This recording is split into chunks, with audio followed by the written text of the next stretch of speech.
We're Group 17. I'm being a computer science major. I'm Umar, I'm a CS major. I'm Krish, I'm an industrial engineer. I'm Aniket, I'm a computer engineering major. I'm Adarsh, I'm an aerospace engineering major. So our problem space is gear vehicle collisions, DVCs. So DVCs occur across the U.S., mainly in suburban and rural areas. They increase in frequency with road expansion and habitat fragmentation. Some of the key stats we want to point your attention to is around $10 billion in economic damages and around $2.1 million in collisions, above an estimated 1.33 in 2017. So a scenario we have for you is a local Georgian named Dan Rogers. He's with his family. He's got 3 children, and they're driving back from a Florida camping trip in their minivan. They're on a rural road. It's got forests on either side, and it's getting late. So he's driving along the road when all of a sudden a deer pops out in front of him. He panics, hits the brakes, and tries to swerve to avoid the deer. Clips the deer and runs off the road into a tree. Now he's got a broken arm. His kids are scared and shaken up, and he's got to take time off of work. He's got to go to the hospital, which means medical bills, it means mechanic repair bills, and it's just a whole host of problems with paying for. Some current solutions right now is wildlife vehicle crossings and fencing. The problem is they're very costly and take a long time to actually implement. One of our stakeholders said crossing in Florida took around 6 years to build. Some roadside warnings and signs are another commonly used indicator, but they're usually ignored by drivers.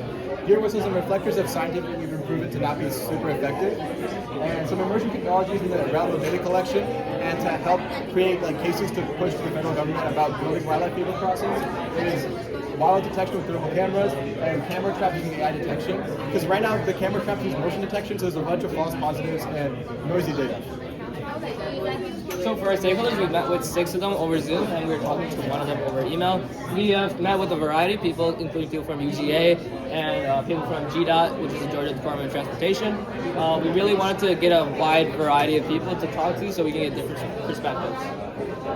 So our first stakeholder is Teresa Macias. So she works at GDOT, and they have a new initiative called the Division Zero Initiative, where they're trying to do preventative measures for helping reduce human-animal interactions.